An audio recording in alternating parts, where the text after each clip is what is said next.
যাদের কাছে ঈমানের এই সম্পত্তি নাই তারা বিশৃঙ্খলিত, যাদের ঈমানের এই শক্তিটি যাদের ভিতরে বিদ্যমান নাই তারা আজকে নানাভাবে ক্ষতিগ্রস্ত।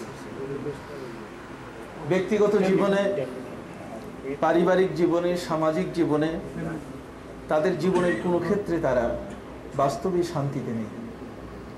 ইসলাম হচ্ছে একটি শান্তির ধর্ম যা ব্যক্তিকে পরিশীলিত করে, যা পরিবারকে একটি সুন্দর পরিবার হিসেবে গঠন করে, একটি সমাজকে একটি সুশীল সমাজ হিসাবে গড়ে তোলে, একটি রাষ্ট্রকে শান্তিপূর্ণ জীবন ব্যবস্থার রাষ্ট্র হিসাবে প্রতিষ্ঠা করে।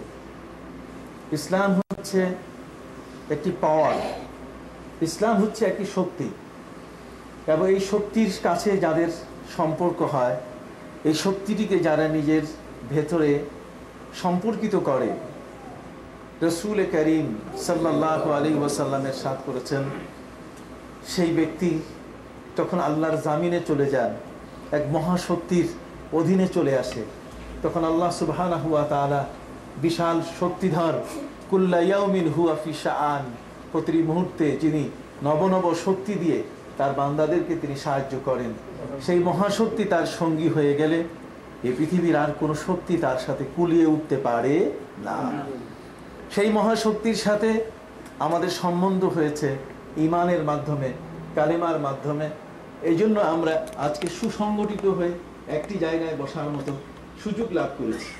এত চমৎকার একটি ডিসিপ্লিন অবস্থানে এসে, যেখানে আমাদের ভেতরে কোনো কথা নেই, বার্তা নেই, একটি চমকপ্রদ মানুষের মতো মানুষ হয়ে, শালীন হয়ে, শৃঙ্খলিতভাবে আমরা এসে বসে গেছি। ইসলামের বড় শিক্ষার ভেতরে এটাও একটি শিক্ষা। সকলেই বলুন আলহামদুলিল্লাহ। বিশ্বনবী প্যারা নবী রসুল করিম সাল্লাল্লাহু আলাইহি ওয়াসাল্লামের যুগে সাহাবা ইকরাম এসে তার কাছে যে সভ্যতা শিখেছিলেন, আদব শিখেছিলেন, তাদের যে সমাজ গড়ে উঠেছিল, সেই সমাজটির মূল হোতা, সেই সমাজের সংস্কারক হিসাবে সেই সমাজটিকে একটি সুন্দর সমাজে গঠন করার জন্যে যিনি তাদেরকে দিক নির্দেশনা দিয়েছেন তিনি হলেন প্যারা নবী রসুল করিম সাল্লাল্লাহু আলাইহি ওয়াসাল্লাম। তার আদর্শে যারা আদর্শবান হয়েছেন তারা শুধু পৃথিবীতেই সুন্দর মানুষ হয়ে বাস করেননি, বরং তারা আখিরাতের জান্নাতের অধিকারী হয়েছেন। এবং এই পৃথিবীতে এই সুন্দর জীবন, নবী করিম ইসলামের প্রদর্শিত জীবন ব্যবস্থা গ্রহণ করার কারণে এই পৃথিবীতে 10 জন সাহাবীকে আল্লাহ পাক রব্বুল আলামিন মুবাশশার বিল জান্নাহ, এই দুনিয়াতে বসে তাদের জান্নাতের টিকিট দিয়ে দিয়েছে। তারা জান্নাতের গ্রিন কার্ড পেয়ে গেছে।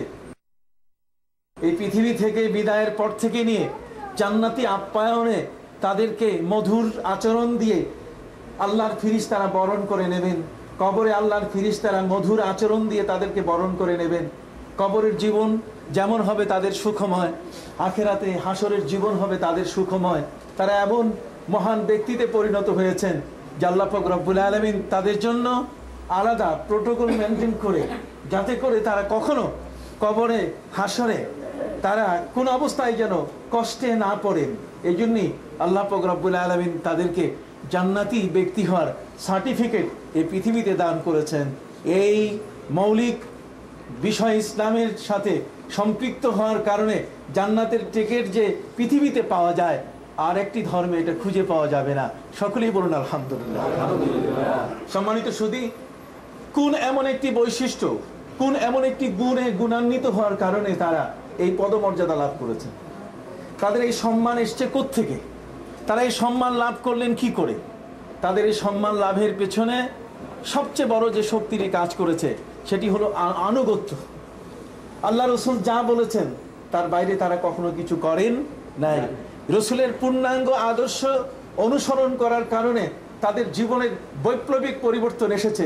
এমন একটি চেঞ্জ এসে গেছে তাদের জীবনে যে তারা আর সাধারণ থাকেননি, তারা হয়েছেন অসাধারণ। তারা সাধারণ ব্যক্তি থাকেননি, তারা হয়েছেন প্রশংসিত ব্যক্তি। এজন্যই নবী করিম সাল্লাল্লাহু আলাইহি ওয়াসাল্লামকে মডেল হিসাবে গ্রহণ করার কারণে তাদের জীবনের এক বিশাল পরিবর্তন এসছে।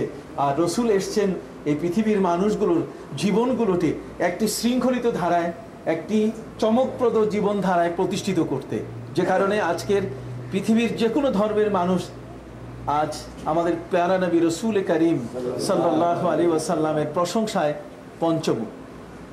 আল্লাহর নবী তিনি জগতের মানুষগুলোকে তার জীবনের যা কিছু আছে, top to bottom, head to leg, তার পা থেকে মাথা পর্যন্ত, মাথা থেকে পা পর্যন্ত তার জীবনের কোনো কর্ম তিনি তাদের শেখাতে বাকি রাখেননি। এমনকি আল্লাহ রসুল তার উম্মত কিভাবে ওয়াশরুমে যাবে, কিভাবে তারা মসজিদে প্রবেশ করবে, তারা সামাজিক জীবন ব্যবস্থাপনায় এরা তাদের বড়দেরকে কিভাবে শ্রদ্ধা করবে, ছোটদেরকে কিভাবে স্নেহ করবে, বড়দের প্রতি শ্রদ্ধা প্রদর্শন আর ছোটদের প্রতি স্নেহ প্রদান, এই বিষয়গুলো প্যারা নবী রসুল করিম সাল্লাল্লাহু আলাইহি ওয়াসাল্লাম শিখিয়েছিলেন। এমন একটি পর্যায় যেই মুহূর্তে তারা ছিল চরম বর্বর, যে সময়ে মানুষের মধ্যে কোনো মনুষ্যত্ব, মানবতা বলতে গেলে কিছু ছিল না, এবং তাদের মনুষ্যত্বের পরিচয়, তারা যে মানুষ ছিল, তাদের মানুষের পরিচয় এতটুকু দিলে সহজভাবে বোঝা যাবে যে সেই সময়কালে তারা এমন একটি হীন পর্যায়ের মানুষ ছিলেন, তারা এমন একটি হীন পর্যায়ের মানুষের মধ্যে গণ্য করা হতো যে প্রকৃত অর্থে তারা আসলে মানুষই ছিল না। তার কারণ হচ্ছে এই যে আরবের সে সকল গুণী ব্যক্তিরা, আরবের সে সকল কবি ব্যক্তিরা, আরবের সে সকল গ্রামীণ এবং শহরী ব্যক্তিদের আচরণ ছিল এই যে তারা তাদের একটি উট থেকে উল্লাস করত। উটের পেছনে যে ল্যাজ ছিল, উটের পেছনের সেই ল্যাজে তারা কাপড় মুড়িয়ে দিয়ে সেখানে তারা কেরোসিন দিয়ে দিত, এবং কেরোসিন দেওয়ার পরে ওই লেজের সাথে তারা আগুন লাগাই দিত। আগুন লাগাই দিলে উটটি তার লেজে আগুন ধরার কারণে আগুনের সেই দাহন ক্ষমতায় উটটি অস্থির হয়ে যখন দৌড় দিত বাঁচার জন্য, তার তো আর কোনো মতে এর থেকে রক্ষা পাওয়ার উপায় ছিল না। তার চার হাত পা দিয়ে পেছনের লেজের আগুন নেভাবার মতো ক্ষমতা ছিল না।